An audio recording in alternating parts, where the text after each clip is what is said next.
हर हर महादेव। ओम काली आदेश गुरु गोरखनाथ।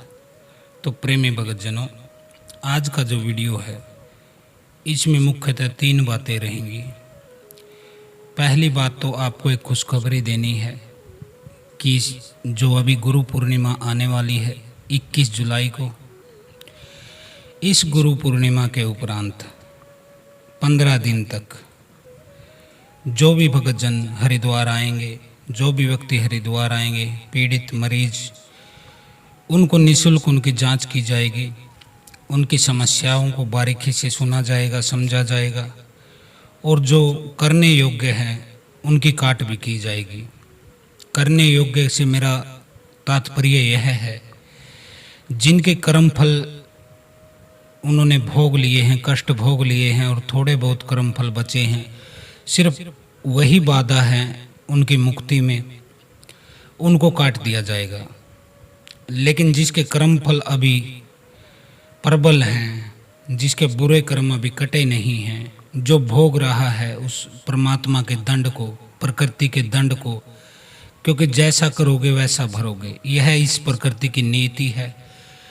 तो ऐसे व्यक्तियों को भी हम मार्गदर्शन देंगे कि उन्हें अपने घर पर रहकर कैसे साधना करनी है, कैसे भक्ति करनी है, कैसे जीवन जीना है, जिससे कि उनके कर्म फल भी कट जाएं और उनके कटने के पश्चात फिर उनके तंत्र का काट किया जाएगा, उनको बुलाया जाएगा या फिर घर से ही ऑनलाइन ही इलाज के द्वारा उनके तंत्र का नाश कर दिया जाएगा।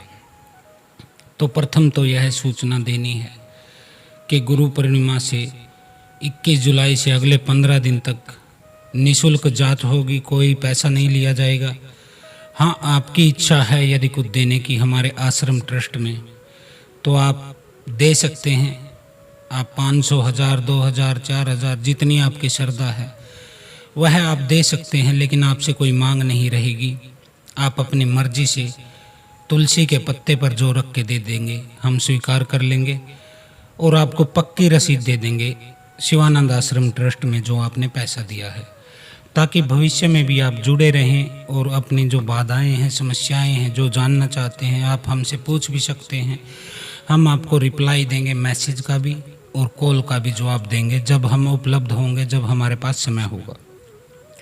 तो यह पहली बात थी।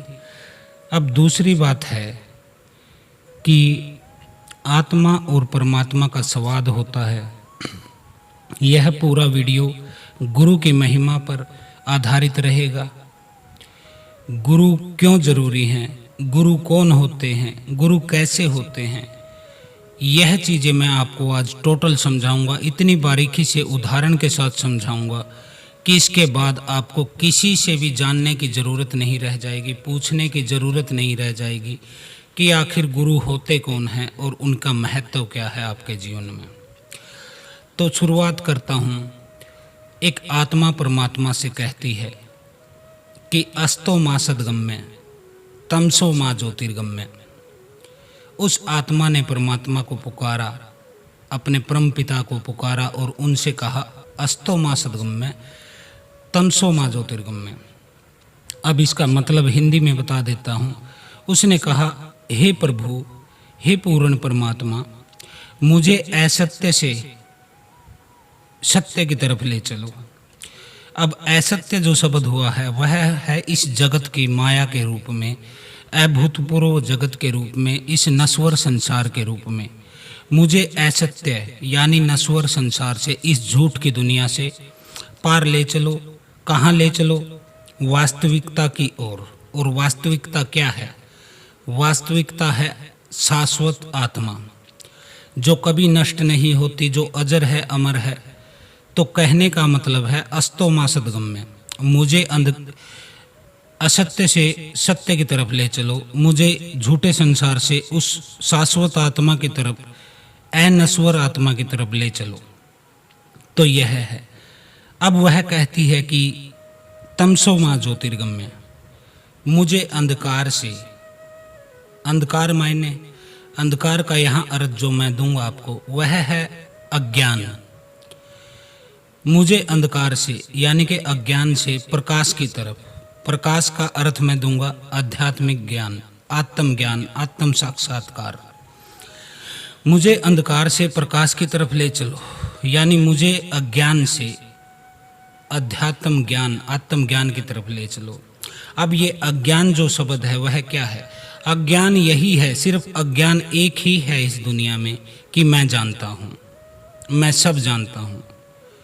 यही अज्ञान है कि मैं जानता हूँ, जबकि आप जानते कुछ नहीं हैं, सिर्फ आपको भ्रम है कि मैं जानता हूँ। अब अज्ञान क्या है? अज्ञान यही है कि आप शरीर को, मैं को स्वयं समझते हो कि मैं शरीर हूँ, मेरा फला नाम है, मेरा फला पिता का नाम है, फला गांव का नाम है, फला शहर का नाम, इस देश का मैं रहने वाला हूँ, ये हमारी जाति है, ये हमारा वर्ग है, ये हमारा गोत्र है, ये हमारी टाइटल है, ये हमारी उपाधि है। यह अज्ञान है, क्योंकि जो नाम आपको माता पिता ने दिया है यह नश्वर है, नष्ट हो जाने वाला है। आज नष्ट हो, 2 दिन में हो, 4 दिन में हो, महीने में हो। जब आप किसी की अर्थी निकलते देखते हैं, किसी को मृत शरीर को शमशान ले जाया जाता है, तो वह उस व्यक्ति की चिता नहीं होती है, जलती है, वह आपकी ही अर्थी निकलती है, आपका ही जनाजा निकलता है। वह एक संकेत होता है, एक इशारा होता है कि कल को तुम्हें भी जाना है। वह आपके लिए एक मील का पत्थर होता है, जैसे रोड के किनारे मील का पत्थर लगा दिया कि Delhi 200 kilometre, Chandigarh 250 kilometre, Haridwar 300 kilometre. वह खाली मील का पत्थर है जो संकेत देता है कि इतने किलोमीटर बाद दिल्ली आ जाएगी, चंडीगढ़ आ जाएगा या हरिद्वार आ जाएगा। अब किसी की अर्थी चलती है तो आप समझिए यह मील का पत्थर है। जाना मुझे भी है, लेकिन मेरी अभी कुछ दूरी बाकी है। तो यह होता है। अब परमात्मा से कहता है अस्तो मा सद्गम्य तमसो मा ज्योतिर्गम्य, मुझे असत्य से तो सत्य की तरफ ले चलो और अंधकार से उजाले की तरफ ले चलो। अब परमात्मा उसकी पुकार सुनते हैं और परमात्मा कहते हैं कि बेटा, यह चीज़ मैं तुझे सीधा सीधा नहीं बता सकता हूँ, और मैं बताऊंगा तो तुझे समझ में भी नहीं आएगा, क्योंकि तेरा और मेरा सतर में बहुत अंतर है, लेवल में बहुत फर्क है। जिस चेतना पर मैं हूँ वह परम चेतना है, लेकिन जिस सतर पर तुम खड़े हो, जिस सीढ़ी पर तुम खड़े हो, जिस लेवल पर तुम खड़े हो, जिस पायदान पर तुम खड़े हो, वह इतना नीचे है, इतना नीचे है कि मेरी आवाज़ भी तुम तक नहीं पहुँच पाएगी, तुम समझ भी नहीं पाओगे, तुम पर कोई बदलाव प्रभाव नहीं होगा। तो ऐसे में वह आत्मा फिर प्रार्थना करती है कि हे पूर्ण परमात्मा, मुझे कोई रास्ता दिखाए कि मुझे सत्य का कैसे ज्ञान हो। अब परमात्मा कहते हैं कि बेटा, इसके लिए तुझे किसी देहधारी गुरु को अपनाना पड़ेगा, समर्पण करना पड़ेगा उनके सामने, तब वही तुझे समझा सकते हैं, क्योंकि तू भी मनुष्य है और वह भी मनुष्य की देह में है। तुम्हारे बीच में फासला थोड़ा कम है। फासला सिर्फ एक बात का है कि वह जाग गया है और तुम अभी भी बेहोशी में जी रहे हो। उसने जान लिया है, आत्मा को जान लिया है, परमात्मा को जान लिया है, प्रकृति के नियमों को जान लिया है, शरीर को जान लिया है, कि नश्वरता को जान लिया है। तो वह तुझे बता सकते हैं, वही समझा सकते हैं, और मुझ तक भी तुझे वही पहुंचा सकते हैं। तो वह आत्मा अब गुरु की तलाश के लिए निकल पड़ती है। देखती है कि कहाँ मिलेगा गुरु, कहाँ मिलेगा सच्चा ज्ञान, कहाँ मिलेगा सतगुरु, पूर्ण सतगुरु कहाँ मिलेगा, जिसको कि मेरी पीड़ा का पता है, मेरे सवाल का जवाब जिसके पास है। तो वह आत्मा निकल पड़ती है। तो अब गुरु की महिमा मैं आपको बताता हूँ कि गुरु की महिमा क्या होती है, जिसके लिए परमात्मा ने उस आत्मा को बोला है कि देहधारी गुरु, जीवित गुरु के पास जाओ, उनकी शरण में जाओ, उनके चरणों में बैठकर अक्सर अक्सर जो बोले उसको गिनती करो, उसको अपने भीतर समाहित करो। तो गुरु की क्या महिमा है मैं बता देता हूँ आपको। देखिए, गुरु का जो परिचय है, सबसे पहले शाब्दिक जो परिचय है वह बता देता हूँ मैं। गुरु में 4 अक्षर होते हैं, उसमें 2 अक्षर होते हैं, 2 मात्राएं होती हैं, ग ऊ की मात्रा, रे ऊ की मात्रा। तो दो मात्राओं के साथ गुरु शब्द को बनाया गया है। इसका जो है उत्पन्न हुआ है। यह मात्रा शक्ति को बोलते हैं। मात्रा लगते ही शक्ति उस चीज में आ जाती है। जैसे शिव है, शिव में 100 लिखा होता है और ई की मात्रा, वह शिव है। यदि ई की मात्रा को हटा लिया जाए तो खाली 100 रह जाते हैं। 100 यानी एक डेड बॉडी, एक लाश। एक 100 भी तभी शक्तिशाली जीवित रूप में आता है जब वह ई की मात्रा लग जाती है, यानी शक्ति जुड़ जाती है शिव से, तब वह शिव बन जाते हैं। उसी तरह गुरु में भी गै का ऊ की मात्रा लगी है, तो पहला जो अक्षर है इसका गु, गु का मतलब होता है अंधकार। शाब्दिक परिभाषा में दे रहा हूं, ध्यान से सुनिएगा। गु का मतलब होता है अंधकार और रू का मतलब होता है प्रकाश। अंधकार और प्रकाश, यह गुरु के शाब्दिक अर्थ के अर्थ हैं। इसकी व्याख्या इस तरह से होती है, गु अंधकार, रू प्रकाश। जो अज्ञान रूपी अंधकार को हटाकर ज्ञान रूपी प्रकाश प्रकट कर दे, उन्हें गुरु कहा जाता है। समझे आप बात को? जो अंधकार रूपी अज्ञान को प्रकाश रूपी ज्ञान से हटा दे, उसे गुरु कहते हैं। हमारे शास्त्रों में गुरु पद की बहुत महिमा है। शास्त्र भरे पड़े हैं, आप देखना चाहेंगे तो गुरु की महिमा से हजारों हजारों लाखों लाख उदाहरण आपको मिल जाएंगे गुरु की महिमा को। और गुरु पद की बहुत बड़ी महिमा है। भगवान शंकर कहते हैं, जो स्वयं आदि गुरु है, आदि योगी हैं, वह कहते हैं कि गुरु बिनु भव निधि तरह नहीं कोई, जो विरंची शंकर सम होई। अर्थात इसका अर्थ क्या है वह बता देता हूँ। गुरु के बिना संसार में, इस संसार के सागर को कोई पार नहीं कर सकता है, फिर भले ही वह ब्रह्मा विष्णु महेश ही क्यों ना हो। कितनी बड़ी बात बोल दी है आदि योगी ने, आदि गुरु भगवान शिव ने।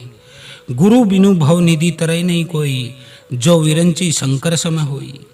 गुरु के बिना संसार के इस सागर को, इस भव सागर को कोई पार नहीं कर सकता है, फिर भले ही वह चाहे ब्रह्मा हो, विष्णु हो, महेश हो, कोई भी हो। शास्त्रों में गुरु महिमा को भगवान से भी बढ़कर बताया गया है। सिवाय भगवान राम, भगवान कृष्ण जब अवतार लेकर इस धरती पर आए, इस भूमि पर आए, इस धरा पर आए, उन्होंने भी गुरुओं की सेवा की। आपको शायद पता होगा या नहीं पता होगा, मैं बता देता हूँ। भगवान राम के 2 गुरु थे। एक उनके आध्यात्मिक गुरु थे, गुरु वशिष्ठ, जो उनके कुल गुरु भी थे और जिन्होंने उन्हें शस्त्र का ज्ञान दिया, एक योद्धा बनाया, वह थे विश्वामित्र। तो 2 गुरुओं को उन्होंने धारण किया और जीवन में उनको जो भी व्यक्ति मिला, जिससे उन्होंने कुछ सीखा, उन्होंने उसे भी गुरु के रूप में स्वीकार किया। यह भगवान राम की महत्व है। और भगवान कृष्ण के आपको पता होगा, संदीपन ऋषि उनके गुरु थे। बचपन में संदीपन ऋषि के आश्रम में उनकी शिक्षा दीक्षा हुई थी, जहाँ सुदामा के साथ वह पढ़ा करते थे। तो संदीपन ऋषि श्री कृष्ण के गुरु थे। जब भी वह धरती पर आए परमात्मा के रूप में, ईश्वर के अवतार लेकर आए मनुष्य की देह का, तो उन्होंने गुरुओं की सेवा की, गुरुओं के चरणों में माथा टेक कर ज्ञान प्राप्त किया है। जबकि आप कहेंगी वह तो भगवान थे, उन्हें भी गुरु के माथे टेक कर उनके गुरु के चरणों में तब ज्ञान प्राप्त हुआ है। वह तो साक्षात परमात्मा है, फिर भी उन्होंने मनुष्य का रूप लेकर संसार को समझाने के मकसद से, गुरु के महत्व को समझाने के मकसद से स्वयं गुरु धारण किया, गुरुओं की सेवा की, गुरुओं के चरणों की वंदना की है उन्होंने। वैसे तो मनुष्य जन्म किसी न किसी को गुरु बनाता ही है, बनाता ही है और बनाता ही है। अब मैं ये कहना चाहता हूँ, क्योंकि जब वह पैदा होता है, सबसे पहले गुरु उसके कौन होते हैं? माता पिता होते हैं, जो व्यक्ति का लालन पालन करते हैं, उसे संसार की डगर पर आगे बढ़ाते हैं, उसे चलना सिखाते हैं, बोलना सिखाते हैं, इस तरह से उसके आगे बढ़ाते हैं उसके जीवन को। इसके बाद टीचर होते हैं, शिक्षक होते हैं, वह उन्हें गुरु के रूप में मिलते हैं, जो व्यक्ति के तमाम संसारिक ज्ञान चाहे वह साइंस हो, गणित हो, विज्ञान हो, सामाजिक इतिहास हो। हर तरह का ज्ञान जो शिक्षक होता है वह गुरु के रूप में प्रदान करता है। उसकी प्रतिभा को निखारते हैं, उसके ज्ञान को बढ़ाते हैं, उसको जीने का रास्ता सिखाते हैं।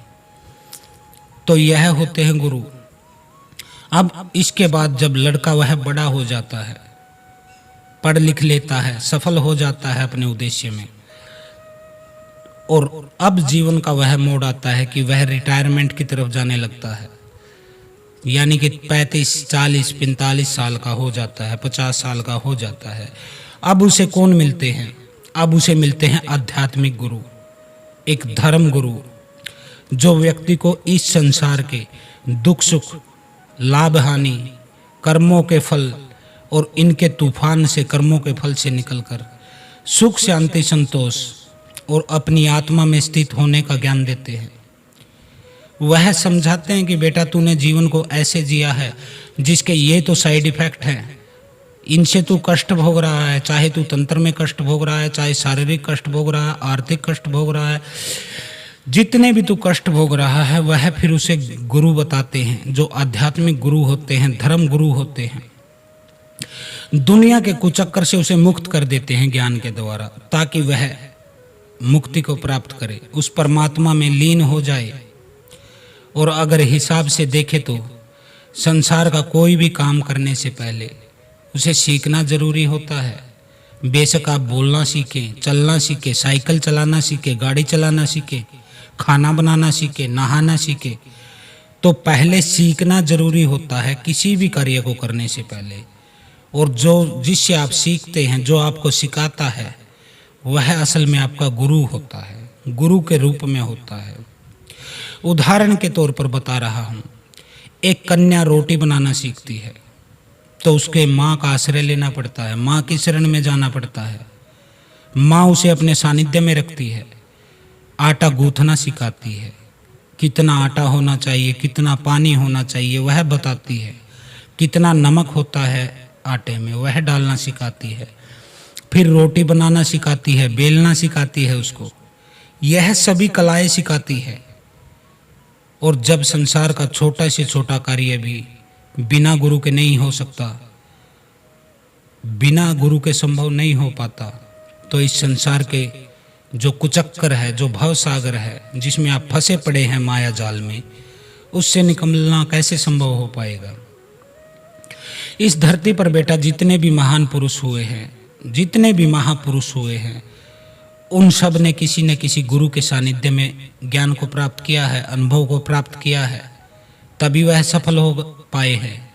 उनकी सेवा की है, उनकी कृपा को पचाकर संसार में अपना नाम रोशन किया है और सदा सदा के लिए अमर हो गए हैं। वो लोग कैसे अमर हो गए हैं? गुरु की सेवा करके, उनकी कृपा से, उनके आशीर्वाद, उनके प्रसाद से। उनके उदाहरण मैं बता देता हूँ आपको। जिस समय बालक ध्रुव थे, जिनको आज ध्रुव तारा भी बोला जाता है, वो अमर हो गए हैं। बालक ध्रुव ने, जिनको अपने पिता की कभी गोद नसीब नहीं हुई थी, उसी बालक ध्रुव को जब नारद जी जैसे गुरु मिले और उसने गुरु मंत्र का जाप किया, तो उन्हें एक सांसारिक पिता की तो बात छोड़ दीजिए, स्वयं भगवान की गोद में बैठना नसीब हो गया। पिता उनको कभी बिठाते नहीं थे अपनी गोद में, नफरत करते थे उनसे, लेकिन जब उन्हें नारद जैसे गुरु मिल गए, उन्होंने गुरु मंत्र दिया जिसका जाप ध्रुव भगत ने किया, पूर्ण मन से, श्रद्धा से, आस्था से, गुरु के चरणों में विश्वास रख के उन्होंने जाप किया, तो स्वयं भगवान ने उसे अपनी गोद में बैठा लिया। यह देखिए कैसे कमाल की बात है ना। अब स्वामी विवेकानंद का बचपन ही देख लीजिए। उनके बचपन का नाम नरेंद्र था। कई संस्थाओं में गए, ट्यूशन लिया उन्होंने, बहुत से लोगों से मिले, आध्यात्मिक व्यक्तियों से भी बहुत मिले थे वो, पर जीवन में कोई सुगंध, कोई तरंग, कोई प्रसाद उन्हें मिला नहीं। भटकते रहे, खोजते रहे, टिके नहीं कि जब तक पा न लूं शांति से बैठूंगा नहीं। और फिर होता क्या है, स्वामी रामकृष्ण परमहंस, जो काली के सबसे बड़े भगत हैं, कलकत्ता वाली काली के, दक्षिणेश्वरी काली के रामकृष्ण परमहंस उन्हें मिले और शिष्य उनके बन गए। तब वह नरेंद्र से स्वामी विवेकानंद कहलाए। आज कौन नहीं जानता है स्वामी विवेकानंद को, उनके ज्ञान को, उनके प्रकाश को, उनकी ऊर्जा को। ईश कृपा बिन गुरु नहीं, गुरु बिना नहीं ज्ञान, ज्ञान बिना आत्मा नहीं, गावे वेद पुराण। तो इस चीज का क्या अर्थ है? क्या अर्थ है इस श्लोक का? भगवान की कृपा के बिना गुरु नहीं मिलते हैं और गुरु के बिना परमात्मा का ज्ञान नहीं होता है। यह एक दो-धारी तलवार है, बहुत उलझी हुई है बात जलेबी की तरह। ईश कृपा बिन गुरु नहीं, गुरु बिना नहीं ज्ञान, ज्ञान बिना आत्मा नहीं, गावे वेद पुराण। भगवान की कृपा के बिना गुरु कभी नहीं मिलते हैं। चाहे आप कितने भी धक्के खा लेना, चक्कर काट लेना, लेकिन भगवान की कृपा के बिना आपको कभी सच्चे गुरु नहीं मिलते हैं। जब ईश्वर की कृपा आपके ऊपर हो जाती है तभी आपको गुरु मिलते हैं, और जैसे ही गुरु मिलते हैं तभी आपको आत्मा का ज्ञान होता है, अपना ज्ञान होता है, स्वयं का ज्ञान होता है।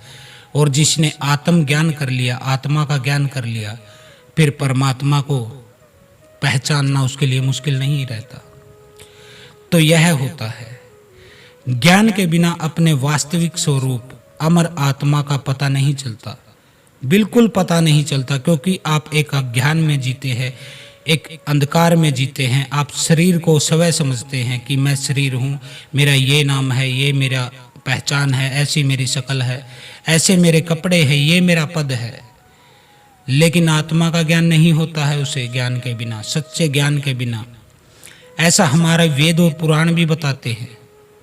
और धन्य है ऐसे गुरु जिनके चरणों की सेवा करके अनेक लोगों का उद्धार भी हो गया। वास्तविकता यदि देखी जाए तो जब जब धरती पर बार बढ़ा है, पाप बढ़ता है, अनाचार, अत्याचार, ये चीजें बढ़ती हैं, तब कोई समर्थ सदगुरु के रूप में भगवान स्वयं अवतरित होते हैं, अपने आप आ जाते हैं परमात्मा उन चीजों को हटाने के लिए। चाहे वह दत्तात्रेय के रूप में आए, गुरु गोरखनाथ के रूप में आए, कबीर के रूप में आए, गुरु नानक के रूप में आए, रविदास के रूप में आए, वाल्मीकि के रूप में आए, किसी भी रूप में परमात्मा ही आते हैं ताकि इस अज्ञान रूपी, पाप रूपी अंधकार को भस्म करके यहाँ पे प्रकाश किया जाए, धर्म का प्रकाश किया जाए, सत्य का प्रकाश किया जाए। संत की आत्मा और भगवान की आत्मा यह एक ही होती है, अलग अलग नहीं हो सकती हैं। दोनों की आत्मा एक ही होती हैं। संत अनेक हुए हैं, श्री तुकाराम जी हुए हैं, श्री एकनाथ जी हुए हैं, ज्ञानेश्वर महाराज, राजा जनक हुए जिन्होंने अष्टावक्र से संवाद करके सत्य को प्राप्त किया। आज अष्टावक्र गीता पूरे विश्व में प्रसिद्ध है। आप कभी पढ़ना अष्टावक्र गीता, आपको सत्य का पता चल जाएगा कि सत्य होता क्या है। श्री सुखदेव जी हुए, दत्तात्रेय भगवान हुए, वेद व्यास हुए, शंकराचार्य हुए, ऐसी ऐसी महान आत्माएं, समर्थ सदगुरु इस धरती पर आए हैं और मनुष्य के जीवन को सही तरीका सिखाया उन्होंने कि बेटा ऐसे जियो, यह है जीने का तरीका, और जन्म मरण रूपी कष्टों का नाश किया। मुख्य कष्ट क्या है इस धरती पे, इस जीवन में? मेरी नजर में, मेरे देखे खाली एक ही कष्ट है, और वह है जन्म मरण का कष्ट। बार बार जन्म लेते हैं, बार बार मरते हैं, उलझे रहते हैं आवागमन के चक्कर में। तो जन्म मरण रूपी कष्ट का जो नाश कर देता है वही गुरु होता है। जो सच्चा शिष्य अपने गुरु की शरण में रहकर उनकी आज्ञा का पालन करता है, उसका कोई कुछ बिगाड़ नहीं पाता है। ऐसे भी हजारों लाखों उदाहरण आपको मिल जाएंगे। बड़ी सी बड़ी शक्ति उसका कुछ बिगाड़ नहीं पाई है, जो कि अपने गुरु की सच्चे दिल से उसकी शरण में बैठा है, उसकी आज्ञा का पालन करता है। गुरु ऐसी कला आपको देते हैं कि व्यक्ति की जन्म कुंडली के ग्रह नक्षत्र, उसके कर्मों के फल, उसका लेखा जोखा, यह चीजें भी बदलने में देर नहीं लगती हैं बेटा। गुरु बदल सकते हैं आपके कुंडली के फल को, कुंडली के ग्रह को, कुंडली के कर्म को बदल सकते हैं, क्योंकि सच्चे गुरु की सेवा करने वाला व्यक्ति के घर में दिन तो रोज दशहरा होता है और रात दिवाली होती है। उसका जीवन मांगलिक हो जाता है, उसका घर एक आश्रम बन जाता है, एक मंदिर बन जाता है, और उसके परिवार के सदस्य एक सच्चे योगी की तरह, एक सच्चे व्यक्ति, सच्चे मनुष्य बन जाते हैं। हम बात करते हैं सिख समाज की, तो सिख समाज में तो गुरु को भगवान से भी बढ़कर दर्जा दिया गया है। क्या कहा है सिख गुरुओं ने? गुरु गोविंद दो खड़े, काके लागू पाए, बलिहारी गुरु आपने, जो गोविंदियों मिलाए। यह कहा गया है सिख धर्म में, जिसका मतलब क्या है? गुरु और गोविंद दोनों खड़े हैं मेरे सामने, गुरु और परमात्मा दोनों मेरे आगे खड़े हैं। काको लागू पाए, किसके पैर पकड़ूं पहले, गुरु के पकड़ूं कि परमात्मा के पकड़ूं? वह सोचता है और फिर फैसला क्या लेता है? बलिहारी गुरु आपने, बलिहारी गुरु आपने, मैं तो अपने गुरु के चरणों में ही अपना माथा झुकाऊंगा, रखूंगा, उन्हीं के चरण पकड़ूंगा जिसने इस गोविंद से यानी कि प्रभु से मिला दिया। और बात सत्य है, क्योंकि गुरु न होते तो आप परमात्मा से नहीं मिल पाते। गुरु वह सीढ़ी है, गुरु वह पुल है, गुरु वह साधन है जिस पर बैठकर आप परमात्मा तक पहुंच गए। और वहां जाने के बाद यदि आप गुरु को भूलते हैं तो आपसे बड़ा दुष्ट कोई नहीं है, आपसे बड़ा गुरुद्रोही कोई नहीं है। परमात्मा भी आपको लात मार के चला जाएगा यदि आपने गुरु को उस समय छोड़ दिया परमात्मा के लिए। सिखों की गुरु भक्ति को मेरा प्रणाम है, सच्चे हृदय से मेरा नमन है सिखों की भक्ति को। ऐसे शिष्य जो गुरु को ही सर्वोपरि मानता है, गुरु की सीख पर चलता है। सिख नाम शब्द कैसे आया? गुरु की सीख, सीख मायने लर्निंग। जो गुरु की सीख को मानकर चलता वह सिख कहलाया। गुरु के कहने में वह चलता, गुरु के फेरे में फिरता है, गुरु की वाणी का आदर करता है। धन्य है ऐसी गुरु भक्ति। सिख समाज को मैं हजारों बार भी नमन करूं तो कम है। उन्होंने गुरु के वास्तविक रूप को जिया है। कुछ लोग तो मानते हैं लेकिन वो जानते हैं, उन्होंने जिया है उसको। और व्यक्ति को सीखना चाहिए अपने गुरुओं का सम्मान करना, अपने गुरु के कहने में चलना चाहिए। लेकिन आज के समय में बहुत लोग हैं जो बहुत सारे गुरु बनाते हैं। आप भी कहीं उनमें से तो नहीं कि हर साल गुरु बदल लेते हैं, हर चौथे महीने गुरु बदल लेते हैं। इस तरह के यदि आप हैं तो ऐसे ही भटकते रह जाओगे आप। तो बहुत से ऐसे लोग हैं जो बहुत सारे गुरु बनाते हैं, हर किसी को गुरुजी कहते रहते हैं। हर किसी को कोई मिल गया गुरुजी। यह अच्छा नहीं है बेटा, बिल्कुल अच्छा नहीं है। वैसे तो गुरु की कोई पहचान नहीं है, पर फिर भी आज के कलयुग में हम देखते हैं तो कुछ विचार किया जा सकता है, क्योंकि गुरु कदम कदम पर नहीं बनाए जाते हैं। माँ बाप तो आपको देह को जन्म देते हैं, शरीर को जन्म देते हैं, आपके फिजिकल बॉडी जो है इसको पैदा करते हैं।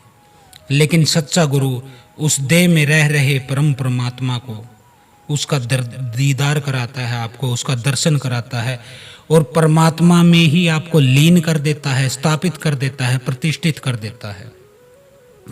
व्यक्ति को अपनी अंतरात्मा की जागृति प्राप्त हो जाती है, क्योंकि गुरु उसकी अंतरात्मा को जागृत कर देते हैं। गुरु की महिमा वैसे तो अकथनीय है, कोई कह नहीं सकता है, उसके लिए शब्द नहीं है। अगर सागर को स्याही बनाऊं और पूरी धरती को कागज बनाऊं और तब लिखने लगूं सभी पेड़ों की कलम बनाकर, तब भी गुरु की महिमा लिख नहीं सकता हूं। ऐसा होता है। बड़े बड़े पाप के फल गुरु चुटकियों में निपटा देते हैं और निपटाते भी हैं। हमने भी निपटाए हैं, हमारे गुरु ने भी निपटाए हैं हमारे कर्मों को, उनके फलों का नाश कर दिया उन्होंने। जिस प्रकार एक शिष्य एक सच्चे सतगुरु की तलाश करता रहता है, उसी तरह एक सतगुरु भी एक सच्चे शिष्य की तलाश में रहता है। हम भी तलाश में रहते हैं कि कोई सच्चा शिष्य मिले, क्योंकि यहाँ ढेरों लोग आते हैं, हजारों लोग कॉल पर बात करते हैं, मैसेजों पर बात करते हैं, लेकिन इनमें सच्चा शिष्य कोई मिलता नहीं है, मिलता ही नहीं है। हम तलाश में रहते हैं। हम अपनी पूर्ण कृपा उड़ेलना चाहते हैं उसके ऊपर, उसको भी गुरु पद पर लाना चाहते हैं, उसको भी स्थापित करना चाहते हैं अपने समकक्ष, लेकिन ऐसा शिष्य कोई मिलता नहीं है। ज़्यादातर शिष्य जो मेरे पास आते हैं उनके सिर्फ दुनिया के मोह होते हैं, माया होती है, घर परिवार, पैसा, नौकरी, बंगला, गाड़ी, ये चीज़ें होती हैं उसके माइंड में कि पैसा मिल जाए, अमीर हो जाऊं, पुत्र हो जाए, संतान की प्राप्ति हो जाए, शादी हो जाए, नौकरी मिल जाए, तो उसे मैं सच्चा शिष्य नहीं मानता, क्योंकि वह संसारिक विषयों में उलझा पड़ा है। ऐसा कोई शिष्य हो जो परमात्मा को पाना चाहता, और जिसने परमात्मा को पाया उसे सब कुछ मिल जाता है। यह बात आपको छोटी लगेगी, उलझी हुई लगेगी, लेकिन चीज़ों को पाने के लिए, सुविधाओं को पाने के लिए आपको दौड़ना पड़ता है। मान लीजिए आपको घर चाहिए, परिवार चाहिए, पैसा चाहिए, उसके लिए आपको दौड़ना पड़ेगा, भाग दौड़ करनी पड़ेगी, काम करना पड़ेगा, मजदूरी करे, जॉब करे, अपना कारोबार करे, कोई खेती बाड़ी करे, कुछ भी आप कार्य करे, उसके लिए दौड़ना पड़ेगा। लेकिन परमात्मा को पाने के लिए आपको ठहरना पड़ेगा, रुकना पड़ेगा, अपने भीतर ही स्थित होना पड़ेगा। तो ऐसे ऐसे शिष्य आते हैं, गुरुजी मुझे मकान मिल जाए, गुरुजी मुझे दुकान मिल जाए, गुरुजी मुझे पत्नी मिल जाए, पत्नी भी सुंदर मिले, कम बोलने वाली मिले, कम खर्च कराने वाली मिले। यही चाहते हैं ना बेटा, सुख संपत्ति चाहते हैं, पर गुरु जो देना चाहता है वह शिक्षा नहीं लेना चाहते। सब कुछ लेना चाहते हैं पर शिक्षा नहीं लेना चाहते हैं। जब शिक्षा देने का समय आता है तो आपके मन में भाव आता है कि मैं जानता हूँ। यही तो अज्ञान है। कलयुग का प्रभाव इतना अधिक बढ़ता जा रहा है, इसलिए सावधान रहना चाहिए। गुरु को भी सावधान रहना चाहिए, शिष्य को भी सावधान रहना चाहिए, दोनों को ही सावधान रहना चाहिए। कपटी गुरु लालची चेला, दोनों नरक में ठेलम ठेला। तो इसका क्या मतलब है? कपटी गुरु लालची चेला, दोनों नरक में ठेलम ठेला। आजकल गुरु चाहते हैं शिष्य की जेब काट ली जाए, और शिष्य चाहता है कि गुरु को ही ठग लिया जाए। दोनों तरफ से तीर चलते हैं। गुरु और शिष्य का नाता तो पिता पुत्र के नाते से भी बड़ा होता है। शास्त्रों में भी गुरु अपने शिष्य के कर्मों को चुटकियों में निपटा देते हैं, लेकिन यहाँ कुछ और ही चल रहा है आजकल जो हम देख रहे हैं।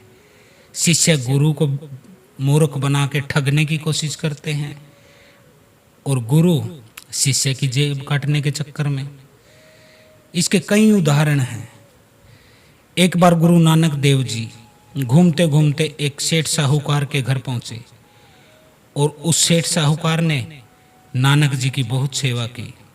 अपने हाथों से उनके पैरों की, उनके चरणों की मालिश की, उनको धोया, बड़े प्रेम से भोजन कराया, अपने हाथ से पंखा लेकर हवा की। वह बहुत खुश था, उत्साहित था कि मेरे ऊपर भगवान की कितनी बड़ी कृपा हुई जो आज मेरे गुरु मेरे घर आए हैं।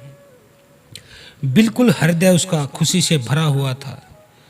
लेकिन जैसे ही रात्रि हुई, सब विश्राम करने लगे, सोने लगे, और रात के समय उस सेठ को एक सौपन आया। उसमें उसने स्वयं को बड़ा पीड़ित, बड़ा दुखी और रोगी के रूप में देखा।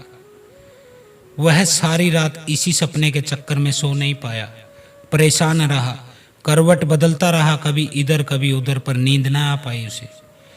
सुबह उठते ही वह बड़ा आश्चर्यचकित हो गया कि इतने बड़े ज्ञानी के दर्शन हुए, इतने बड़े गुरु मेरे घर में आए, इसके बावजूद मुझे ऐसा घटिया सपना क्यों दिखा।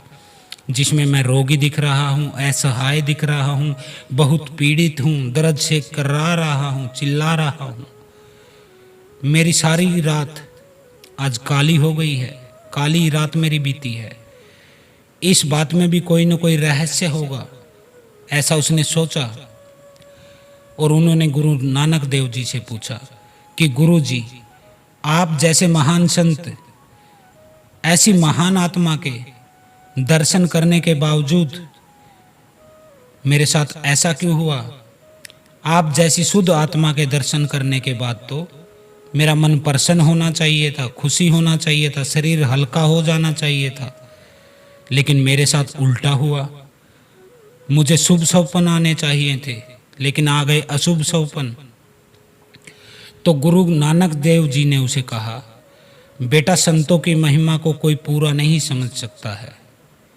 तुमने जो सौपन में जो रोग, जो बीमारी, जो पीड़ा देखी है, वह तुम्हारे कर्मों के कारण तुम्हें भोगनी थी आगे जीवन में। परंतु साधु की सेवा करने से, सिर्फ सेवा ही मात्र से तुम्हारे रोग, कई साल का जो दुख था, पीड़ा थी, वह एक रात में ही कट गए। और वह भी सिर्फ सौपन में ही कट गए तुम्हारे। रियल में तो भोगा ही कुछ नहीं तुमने। एक सौपन में ही तुम्हारी कठिनाई, तुम्हारी समस्या, तुम्हारा संकट दूर हो गया। तो इस तरह से होता है बेटा, संतों के चरण जब आपके घर में फिर जाते हैं तो आपका कल्याण होना तय है। ईश्वर भी अपना अपमान तो सहन कर लेता है, परंतु गुरु का अपमान कभी सहन नहीं कर सकता है। इसके भी अनेक उदाहरण हैं। मैं आपको दे देना चाहता हूं कि ईश्वर अपना अपमान सह लेगा, लेकिन यदि आप गुरु का अपमान करते हैं तो ईश्वर भी आपसे कन्नी काट लेता है, आपके विरुद्ध हो जाता है। एक बार देव ऋषि नारद बैकुंठ में गए। भगवान विष्णु और लक्ष्मी जी उनका आदर करने लगे खूब। घर आए मेहमान, और नारायण ने नारद जी का हाथ पकड़ा और उनको आराम करने के लिए कहा। एक तरफ भगवान विष्णु उनके चरणों को धो रहे थे, उनकी मालिश कर रहे थे, चंपी कर रहे थे, और दूसरी तरफ लक्ष्मी जी एक पंखा लेकर उनको हवा कर रही थी। नारद जी कहते हैं कि भगवान अब छोड़ो, यह लीला किस बात की? हे नाथ, यह क्या राज है? मुझे समझाइए। आप मेरे चरणों की चंपी कर रहे हैं और माता जी पंखा झेल रही हैं। तो भगवान बोले कि हे नारद, तू गुरुओं के लोक से आया है, महापुरुषों के लोक से आया है। यमपुरी में पाप भोगे जाते हैं, बैकुंठ में पुण्य भोगा जाता है, लेकिन मृत्यु लोक में सद्गुरु की प्राप्ति होती है। धरती पर सद्गुरु की प्राप्ति होती है। जीव सदा ही मुक्त हो जाता है, सदा सदा के लिए इस भवसागर से। ऐसा लगता है तू किसी न किसी गुरु की शरण ग्रहण करके आया है। तो नारद जी को अपनी भूल का एहसास हुआ, क्योंकि गुरु जी कोई नहीं थे नारद के। भगवान ने इतनी लीलाएं की नारद को समझाने के लिए। तो नारद जी कहने लगे, प्रभु मैं भगत हूं, लेकिन मैं नुगरा हूं। भगत तो मैं हूं आपका, हर समय नारायण नारायण करता रहता हूं, पर मैं नुगरा हूं। नुगरा होता है जिसका कोई गुरु नहीं होता है। गुरु क्या देते हैं, गुरु का महत्व क्या होता है, यह बताने की कृपा कीजिए। अब भगवान नारायण बोले, गुरु क्या देते हैं और गुरु का क्या महत्व है, अगर यह जानना है तो जाओ, गुरु के पास जाओ। यह तो बैकुंठ है, विष्णु लोक है। और जैसे पुलिस अपराधियों को पकड़ती है, लेकिन न्यायाधीश उन्हें थोड़ा ना पकड़ते हैं, कोई जज थोड़ा ना जाता है अपराधी को पकड़ने, उसे पकड़ने पुलिस जाती है। ऐसे में गुरु लोग हमारे दिल में, हमारे मन में जो मैल होते हैं, कुकर्म होते हैं, संस्कार होते हैं, दिल में अपराध होता है, काम भाव होता है, क्रोध होता है, लोभ होता है, मोह होता है, अहंकार होता है, इन सभी विकारों को निकाल कर निर्विकार चैतन्य स्वरूप प्रभु परमात्मा की प्राप्ति में सहयोग देते हैं। उनके कहने का मतलब था कि तुम्हारे जितने भी विकार हैं, काम है, क्रोध है, मोह है, लोभ है, इनको निकाल निकाल कर पुलिस की तरह, जैसे पुलिस अपराधी को पकड़ती है, वैसे इनको निकाल निकाल कर तुम्हें पूर्ण परमात्मा की प्राप्ति करा देते हैं। शिष्य जब तक गुरु का पद प्राप्त नहीं कर लेता तब तक हर जन्म उसकी निगरानी करते रहते हैं, उसकी निगरानी में ही लगे रहते हैं, जीव को परब्रह्म की यात्रा करके आते रहते हैं। तो हे नारद, जा तू किसी गुरु की शरण ले ले, बाद में इधर आ जाना। अब नारद चल पड़े मृत्युलोक में, पृथ्वीलोक आ गए वो, और सोचा कि सुबह सुबह का समय है, जो सबसे पहले मिलेगा उसी को मैं अपना गुरु बना लूंगा। बात भी ठीक थी। प्रातःकाल नदी के किनारे पहुंच गए। वहां एक आदमी देखा उन्होंने, उन्हें लगा शायद स्नान करके आ रहा है, कोई भगत है, कोई गुरु है, कोई संत है, हाथ में जलती अगरबत्ती है उसके। तो नारद जी मन ही मन प्रसन्न हो गए कि मिल गया गुरु। मन में ही उन्हें गुरु मान लिया, लेकिन जब पास पहुंचे तो पता चला कि वह तो मच्छी मार है, मछलियों को पकड़ता है, हिंसक है, जबकि भगवान विष्णु खुद वह रूप धारण करके वहां खड़े थे। वह नारद जी को समझाने के लिए, परीक्षा के लिए आए थे, एक मच्छी मार के रूप में, एक मछुआरे के रूप में। अब नारद जी पहुंचे वहां तो उन्होंने कहा, संकल्प बताया अपना कि हमने तुमको ही अपना गुरु बना लिया है। नारद जी ने उसके पैर पकड़ लिए। अब मल्लाह बोला, छोड़ मुझे, मेरी जान छोड़। लेकिन नारद जी ने पैर नहीं छोड़े। अब उस मल्लाह ने अपनी जान छुड़ाने के लिए कहा, चल ठीक है, स्वीकार कर लिया मैंने तुझे शिष्य के रूप में, अब जा। तो नारद जी वहां से तुरंत बैकुंठ पहुंचे, विष्णु भगवान के लोग पहुंचे, और वहां पहुंचने पर भगवान विष्णु बोले कि हे नारद, अब तो नुगरा नहीं है। नहीं, मैं भगवान गुरु बनाकर आया हूं। तो पूछने लगे भगवान, कैसे हैं तेरे गुरु? अब नारद जी क्या कहते हैं, वो बोले, मैं जरा धोखा खा गया, वह कमबख्त तो मल्लाह निकला, मच्छी मार निकला। अब क्या करूं, आपकी आज्ञा मानकर उसे ही गुरु बना लिया। तो भगवान नाराज हो गए। भगवान कहने लगे, तूने गुरु शब्द का अपमान किया है, कमबख्त कहा उस मल्लाह को, चाहे वह जो कुछ भी था, मच्छी मार था, लेकिन तूने उसे अपना गुरु तो मान लिया, तू उसका अपमान किया है। न्यायाधीश न्यायालय की कुर्सी पर बैठता है, सबसे ऊंची कुर्सी पर, जज सबसे ऊंची कुर्सी पर बैठता है अपने कोर्ट की, लेकिन कभी न्यायालय का अपमान थोड़ा ना करता है, बिल्कुल नहीं कर सकता है। सरकार भी कोर्ट का अपमान नहीं कर सकती है। भगवान बोले, तूने गुरु पद का अपमान कर दिया है नारद, जा, तुझे 84 लाख जन्मों में माता के गर्भ का नरक भोगना पड़ेगा। 84 लाख जन्मों तक गर्भ में रहना पड़ेगा, गर्भ में मल मूत्र के बीच रहना पड़ेगा। तो वहां से चिल्लाएगा कि हे भगवान मुझे निकाल, लेकिन 9 महीने तुझे हर बार भोगना पड़ेगा वो कष्ट। तो नारद जी रोने लगे, बड़े छटपटाए, भगवान इसका इलाज यहाँ नहीं है। भगवान ने कहा, यहाँ इलाज है ही नहीं इस चीज का, जो कह दिया सो कह दिया, भोगना पड़ेगा, यह तेरे कर्मों का फल है। बैकुंठ में तो पुण्य भोगने की जगह है, विष्णु लोक में तो पुण्य भोगने के लिए आते हैं, और नरक में जाते हैं पाप भोगने के लिए, वही तेरी जगह है।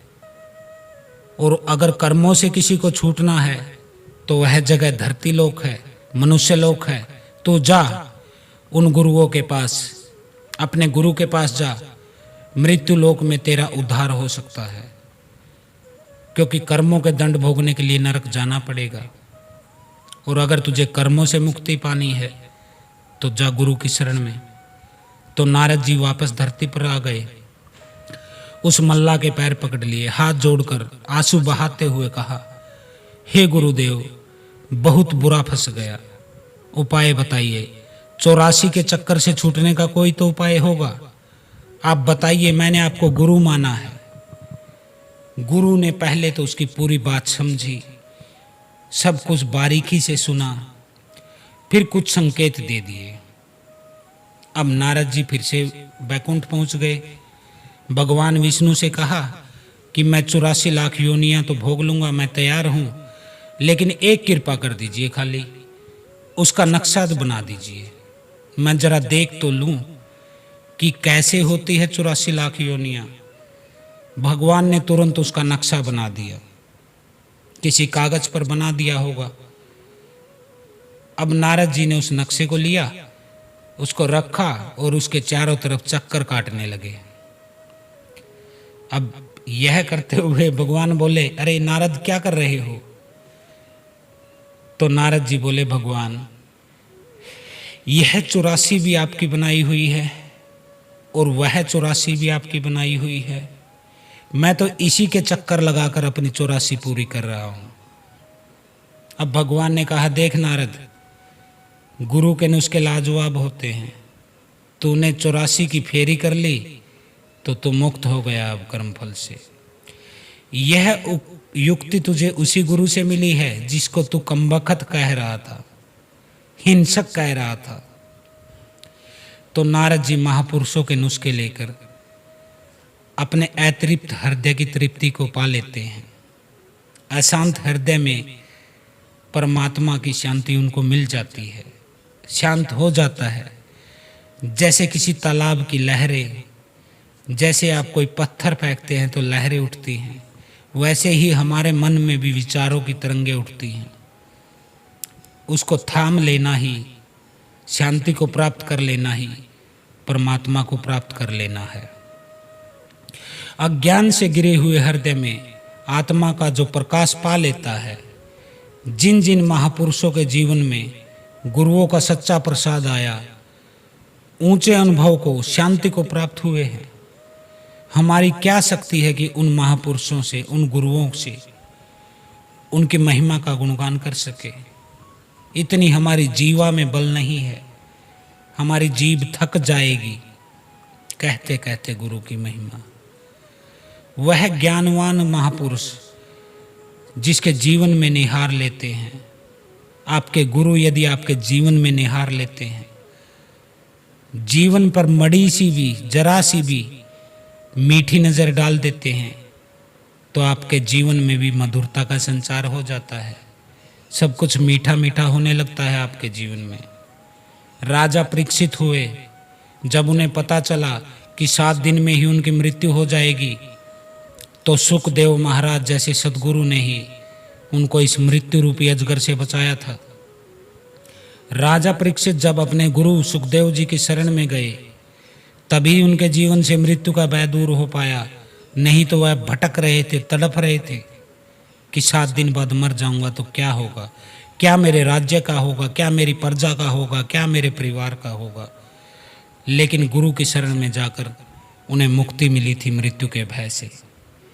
वैसे तो व्यक्ति अपनी जन्म कुंडली को सुधारने के लिए अनेक उपाय करता रहता है, आप भी करते रहते होंगे, अलग अलग तरह के तरीके इस्तेमाल कर लेते होंगे, लेकिन मुक्त नहीं हो पाते। लेकिन जो मनुष्य सतगुरु से दीक्षा लेकर सतगुरु के अनुसार जीवन जीता है, गुरु मंत्र का जाप करता है, उनकी आज्ञा से चलता है, ऐसा व्यक्ति बड़ी आसानी से कर्मों और ग्रहों की चाल से निकल जाता है, मुक्त हो जाता है। फिर ये चीज़ें उसको दुखी नहीं करती है। दुखी व्यक्ति जब मंदिर में जाकर भगवान को अपने दुख और अपनी पीड़ाएं बताता है, तो भगवान उसे उस दुख से, पीड़ा से निकालने का रास्ता नहीं बताते हैं, कभी नहीं बताते हैं। आप बैठे रहना मंदिर में मूर्ति के आगे। लेकिन यदि आप गुरु के पास पहुंच गए तो गुरु आपके दुख को, आपकी पीड़ा को सुनता भी है और उसे दूर करने का कोई उपाय भी दे देता है, दे ही देता है, अक्सर देते ही है, क्योंकि गुरु आपको दुखी नहीं देख सकते हैं। कई बार तो अपनी साधना के बल से, अपने तप के बल से आपके पाप को भी भस्म कर देते हैं, ताकि आपको और अधिक कष्ट न भोगना पड़े। लेकिन ऐसा बहुत कम चांस होता है। कोई सच्चा शिष्य हो जो मन को छू ले, उसी का गुरु उसी के लिए ऐसा करते हैं कि अपने पुण्य कर्मों से उसके पाप कर्म को अक्षय कर देते हैं, नाश कर देते हैं। आप सभी साधक, सभी सच्चे शिष्य, आप सभी को गुरु पूर्णिमा की लाख लाख बधाई, क्योंकि इस गुरु पूर्णिमा को हम 15 दिन के लिए निःशुल्क आपको देखेंगे, आपके पीड़ाओं को समझेंगे, दुखों को देखेंगे, कष्टों का निवारण करने की हम कोशिश करेंगे। मैंने भी मेरे जीवन में जितनी ऊंचाइयां पाई है, जितनी ऊंचाइयों को छुआ है, जो कुछ भी सीखा है, आज के समय में आप लोगों में बांट रहा हूँ, वह सिर्फ और सिर्फ मेरे गुरु योगी मंगलनाथ जी के आशीर्वाद से है। उन्हीं के कारण मैं बांट पा रहा हूँ, नहीं तो मेरे पास क्या था। एक भिखारी के पास कहीं दान देने को होता है, लेकिन गुरु की कृपा से हम भिखारी से एक राजा हो गए, एक सम्राट हो गए ज्ञान के मार्ग पर। इतना ज्ञान दिया दाता ने, जितना नीर समंदर में नहीं किसी से वैर जगत में, मेरे प्रेम भरा दिल अंदर में। इतना ज्ञान दिया दाता ने जितना नीर समंदर में। अगर मैं सही शब्दों में कहूँ तो मेरी कोई औकात नहीं है कि मैं किसी के कष्टों को दूर कर पाता, किसी के दर्द को, दुख को सुन पाता, किसी के जीवन में खुशियाँ ला पाता। लेकिन यह जो प्रसाद है, यह जो किरण है, यह जो प्रसन्नता है, जो मधुरता मैं आप लोगों के जीवन में अपनी वाणी से बांट रहा हूँ, अपने उपाय से, अपने मंत्र से, अपने तंत्र के तरीकों से आप लोगों को ठीक कर रहा हूँ, वह मेरे गुरुदेव को ही, उन्हीं को सरे जाता है। उन्हीं के चरण कमल की वंदना करके, उन्हीं की सेवा करके हमने यह सब जाना। मैं हाथ जोड़कर अपने गुरु महाराज के चरणों में, योगी मंगलनाथ जी के चरणों में, उनके नाम का जयकारा लगाकर, जय योगी मंगलनाथ बाबा, प्रार्थना करता हूँ कि हे गुरुदेव, जो भी आपकी शरण में आया है अथवा आएगा, आप कृपा करके सबके कष्टों का निवारण कर देना। उनके जीवन में वह सब मिल जाए जिसके वह हकदार है, जिसके अधिकारी है वो। उनके पाप कर्म भी कट जाएं जैसे आपने मेरे पाप कर्मों को काटा। उनके पुण्य भी बढ़ जाएं जैसे मेरे पुण्य कर्म बढ़ गए और मैं आज लोगों को ठीक कर पा रहा हूँ, दूर दूर बैठे लोगों को ठीक कर पा रहा हूँ। मैं बैठा इंडिया में, हरिद्वार में, उत्तराखंड राज्य, लेकिन देश का ऐसा कोई राज्य नहीं जहाँ से पीड़ित लोग मेरे पास न आते हों। महाराष्ट्र, आंध्र प्रदेश, कर्नाटक, गुजरात, राजस्थान, मध्य प्रदेश, उत्तर प्रदेश, बंगाल, बिहार, झारखंड, जम्मू कश्मीर, हिमाचल, पंजाब, हरियाणा, सभी राज्यों से मेरे पास पीड़ित लोग आते और उनके कष्टों का निवारण हो जाता। यह किसकी कृपा? यह मेरे गुरु की कृपा, योगी मंगलनाथ का आशीर्वाद, गुरु गोरखनाथ का आशीर्वाद, गुरु मच्छंद्र नाथ दादा गुरु का आशीर्वाद, दत्त भगवान का आशीर्वाद। तो गुरु का कोई नाम नहीं होता, गुरु पद होता है, गुरु वासनी होती है, गुरु की गद्दी होती है, वही सब कुछ आपके जीवन में करता है। तो मैं भी प्रार्थना करता हूँ कि हे गुरुदेव, जैसे मेरे कष्टों का, मेरे पापों का, मेरे कर्म फलों का आपने नाश किया, उसी तरह सबका करना जो आपकी शरण में आए। जिस तरह से मेरे पुण्य में, मेरे ज्ञान में, मेरी शक्ति में, मेरी ऊर्जा में आपने वृद्धि करी, उसी तरह सबकी करना जो आपकी शरण में आए। सर्वे भवन्तु सुखिन, सर्वे सन्तु निर्मया, सर्वे भद्राणि पश्यन्तु, माँ कश्चित् दुख भाग भवेत्। ओम नमः शिवाय। शिव सदा सहाय। बाबा महाराज आपका कल्याण करे, योगी महाराज आपका कल्याण करे, आपकी रक्षा करे। ओम नमो आदेश गुरु जी को प्रणाम। हर हर महादेव। ओम काली।